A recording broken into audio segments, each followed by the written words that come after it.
instant triste nag fii vraiment fii lay nit ñi di yu difficile la c'est très difficile quand on évacue les corps là si la ñuy famille yi di rendre compte que vraiment waaw am nañu naqar waaw c'est des moments douloureux c'est vrai que tout à l'heure quand on parlait madame le maire Niania Dra mu ngi ñu woo léegi dem moo ngi lay seetaan Bour News maire Pikine Nord mairesse Pikine Nord ak nee na le maire Amadou Diarra est malade moo tax teewul fii mais ils sont de tout cœur ak yow quoi donc ñoom tamit sont de tout cœur avec la famille et puis vraiment ñoom tamit bëgg nañ ko affaire bi ñu gën ko leeral incha allah rabbi quoi. ñu fàttali ni kon dafa mel ni sapeur police scientifique pare na liggéeyam. ndax sapeur bi nga xam ne bi mu ñëwee soo ba léegi defuloon dara. gis nañ ne mi ngi léegi ñi ngi defaraat seen dispositif.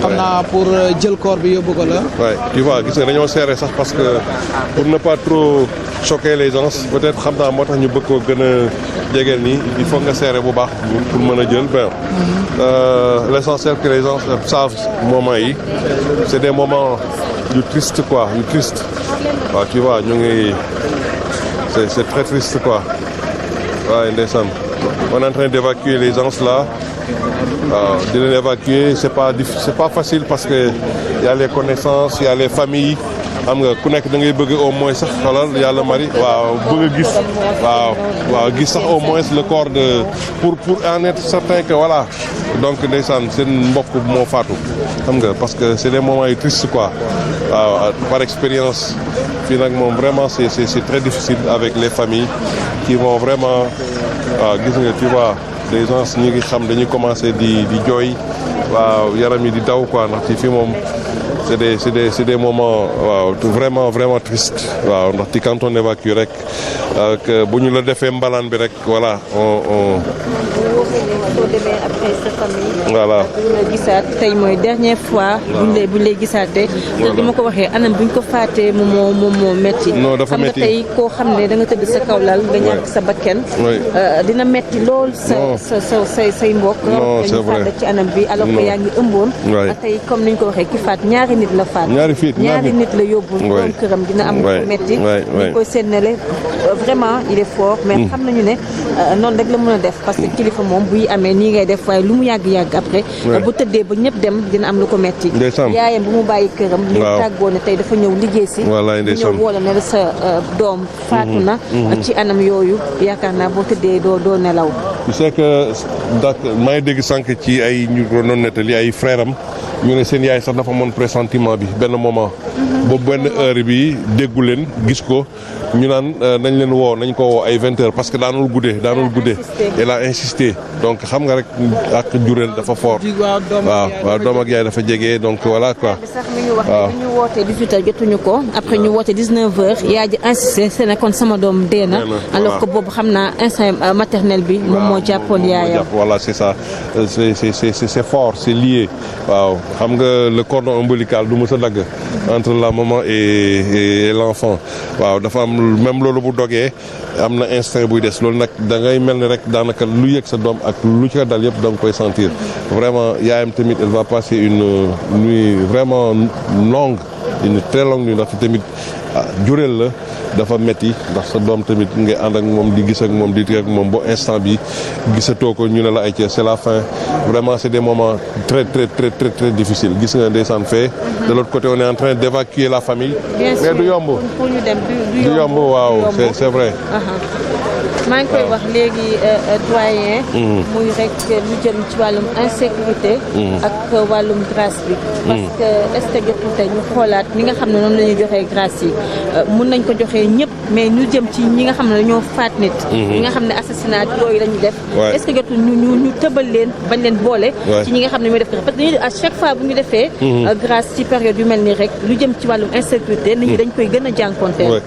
man de yaakaar naa si lu ma jàppoon ñi ñuy jox grâce ñi nga xam ne dañoo def crime waaw non crime de maanaam ñi nga xam dañoo rey nit bokk ña ca ñooñu ci bokk crime mineurs yi ñooñu dañ leen di dindi mais des fois qu'est-ce qui fait que ñu ciy dugg waaw donc loolu mooy la question qu'on se pose mais ce qu'on ñi ñu war a jox grâce dafa war a nekk ñoo xam ne wax dëgg yàlla c'est des délits yoo xam ne ñooñu mën nañ leen repentir jugalaat leen société bi mais ñi nga xam ne daanaka def nañ li ki mel moom ñooñu je pense que bokkuñu war a ñoo bokk tamit ci grâce bi ñu koy xoolaat bu baax a baax ndaxte moi je pense que même là si c'est un aspect bu ñu war a bàyyi xel mais lu ñu war a gën a bàyyi xel mooy l'usage chanvre indien drogue beeg qui pousse les jeunes à être très vulgaires à être très méchants. Vous voyez donc voilà on est en train d'évacuer fay nañu sax ndeysaan ñu ngi jéem a génn xool ñu ñuy génnee ci sutura corps bi waaw c'est très difficile c'est des moments difficiles waaw kon c'est vrai que. très difficile. waaw ouais, c'est. Tout le monde a le cœur meurtri. Pratiquement. C'est difficile de s'exprimer dans ces situations.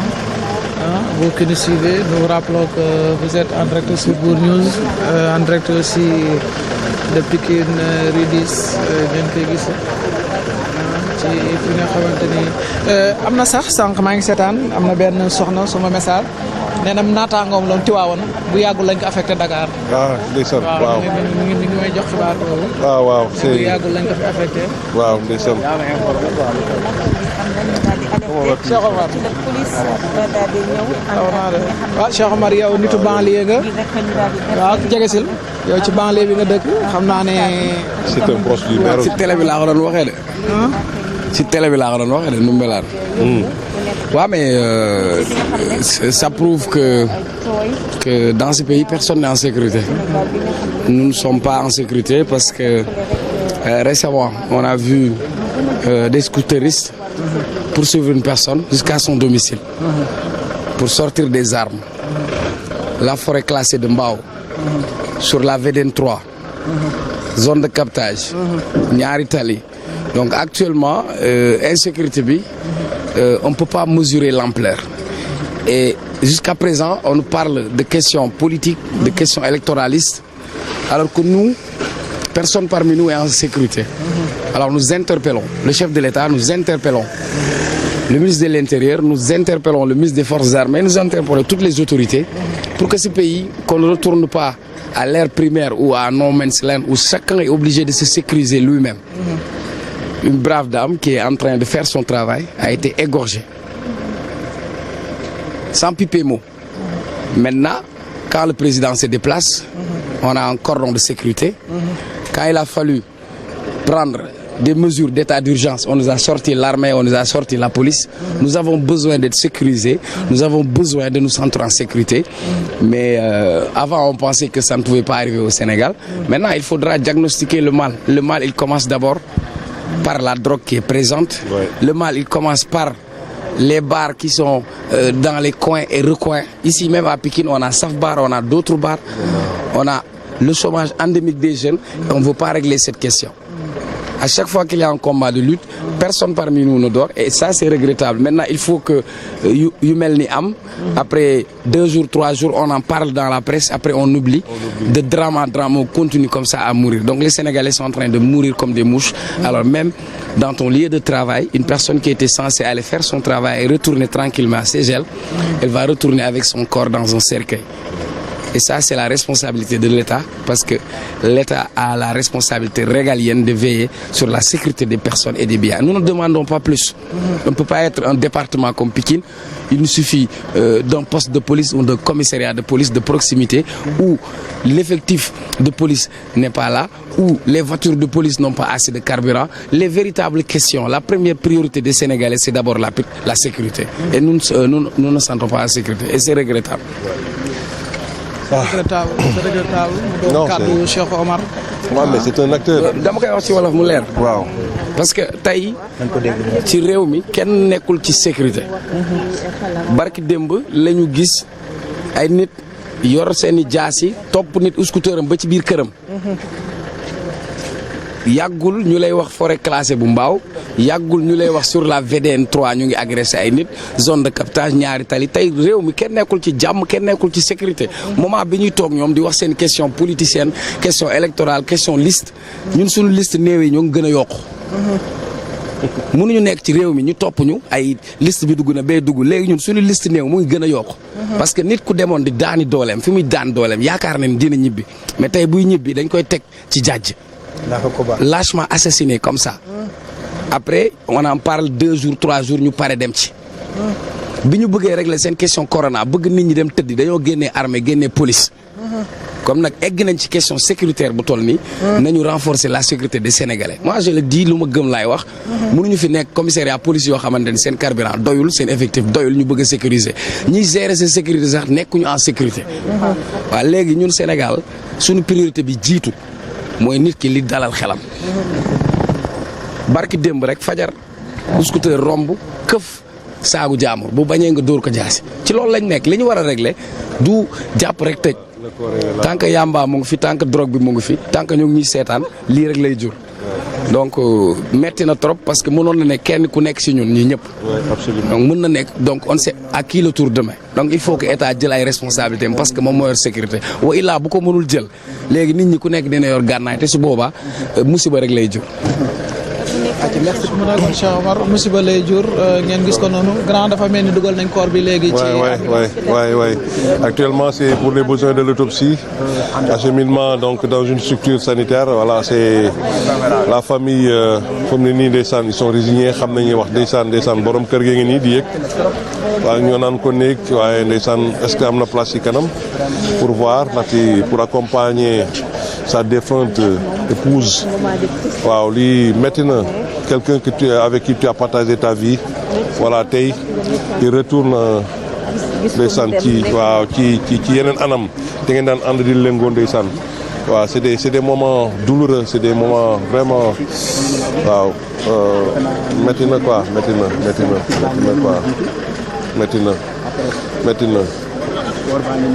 métti na vraiment ils ont là mais je remercie cette stratégie parce que ils ont pu quand même gérer surtout ça waaw durer pour que nit ñi gën a mis affaire bi ñu mën ko yóbbu vraiment c'est dugal ko aussi ci sutura nii la ndaxte nit waaw jarul jël nañu wane ni rek waaw li lépp nañu wane rek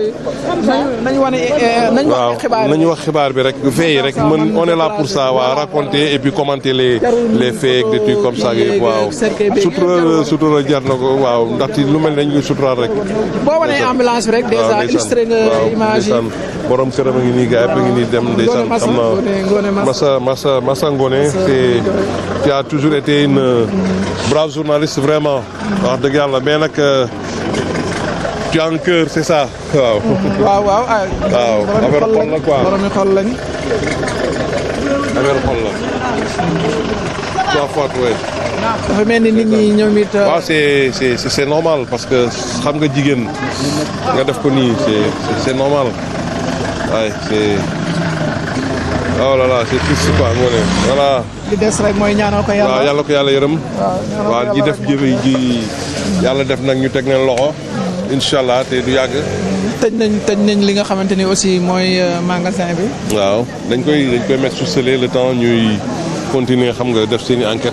waaw xam naa c'est ça doit être comme ça d'habitude noonu lañ koy def dañ koy fermer pour gars yi bu ñu soxlaatee élément de yu nouveau ci mbir mi ñëw xool si ko fii ak yu mel noonu waaw su gaawee nag yàlla def ñu jàpp le ou les meurtriers ñu indiwaat leen fii ci li nga xam moo di reconstitution des faits waaw c'est très important waaw vraiment la police travaille mais il faut que tamit qu'on renforce la police waaw Ngoné Massa Ngoné ça va mënatu la reporter moom ma ngay jooy waaw grand bi waaw non fu grand Moussa yow nag foo waddale fu sa dënn yëngoo aussi normal que Ngoné jooy fa aussi parce que wax dëgg yàlla lii dafa métti lii benn nit mënu koo xool te sarangoñ waddul ci xale bu ndaw di soxna boole ci yàlla dogal tamit mu ëmboon boole ci non vraiment c'est dafa métti daal police scientifique ñu ngi noonu ñoom nag temps yi passé doté woon nañ leen ay moyens waaw gisoon naa demoon naa fa couverture avec le ministre de l'intérieur ñu def démonstration parce que yi amu fi woon nag police scientifique waaw yooyu daanaka amu ci woon non jëluma ko nee na laa jël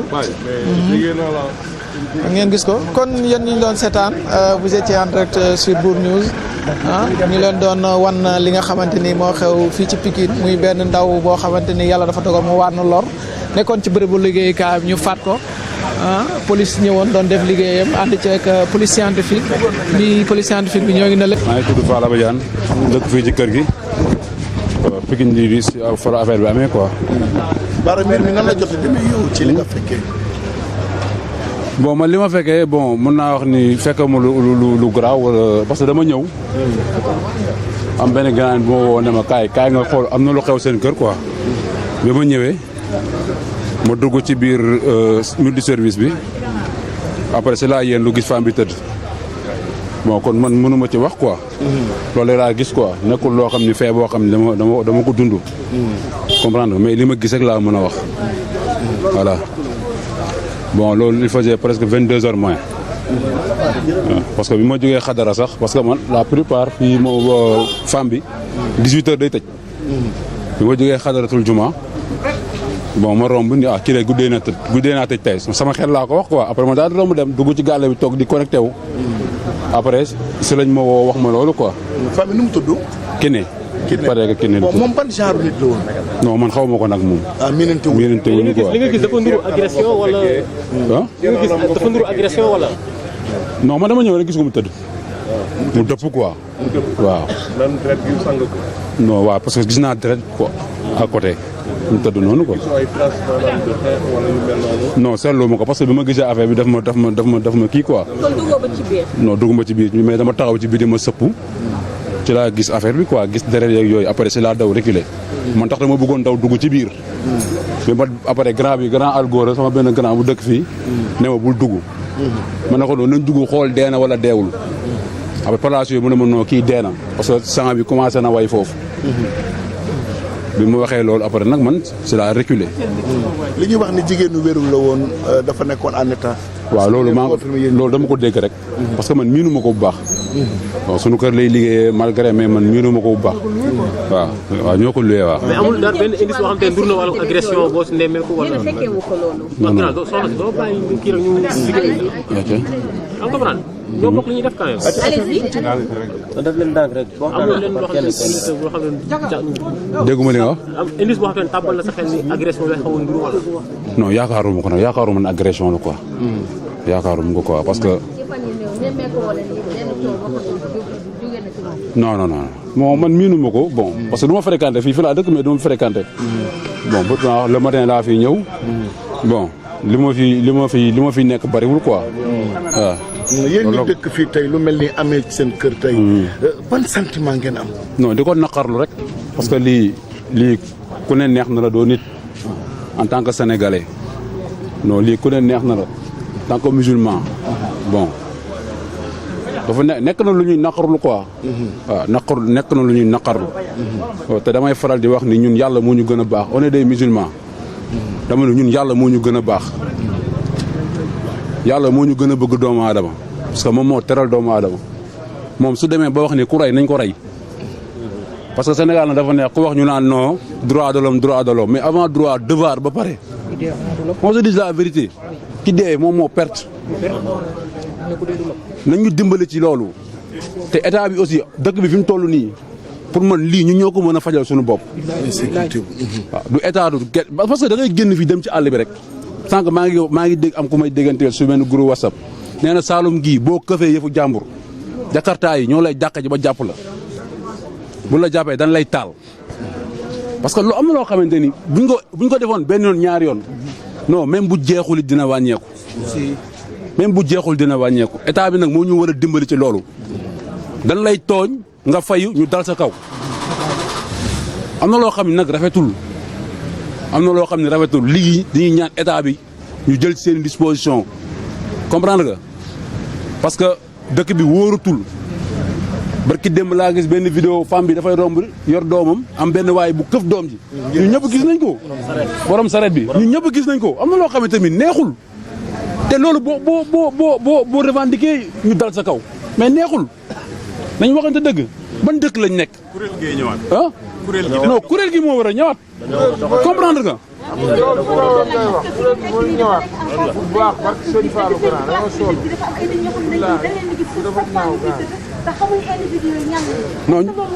non ñun xamuñu leen parce que fii Sénégal la dëkku teraanga la bon nit mënul ñëw bon amul fu mu tëdd mu ñëw ci place publique bi di tëdd nga ne ko doo fi tëdd parce que li ko dal nii bu subaa ñëw mën nañu dal on est des Sénégalais waaw amul kenn ku fi ñëw ni dafay tëdd ñun ñu fi dëkk ñu la koy tere duñ ko def comprendre nga en tout cas daal ñi ngi ñaan état bi nañu dimbali ci lii parce que li xam Sénégal nii bon mi ngi dem mais xamuñu fu mën a yem de. d'accord mais bërëb bi jàpp seetlu nañ ni dafa am sécurité apparemment am na suuf caméra de surveillance te bërëb buy jëfandikoo wàllum xaalis est-ce que loolu tamit bokk ci. waaw non loolu moom borom place bi lañ ciy balaamee foofu man dama koy balaamee parce que li tax ma koy balaamee mooy mënoo yor sa entreprise jël ay doomu aadama ñuy liggéey ci xaalis ak ñëpp xam ni insécurité bi am ci dëkk bi amul caméra de surveillance amul vigile war na mën a am benn agent boo xamante ni mooy toog ci buntu place bi comprendre nga du surveiller bu war a wàcc jotee mu wàcc dem ñibbi. te boo xoolee lim koy. waaw sax ay 100 000. comprendre nga ba pare tey jii qu'on se dise la vérité ki dee nii moo perte. moo perte ak ay mbokkam am na loo xamante ni neexul. jërëjëf. jërëjëf. waaw. nga ko war a doxal sariya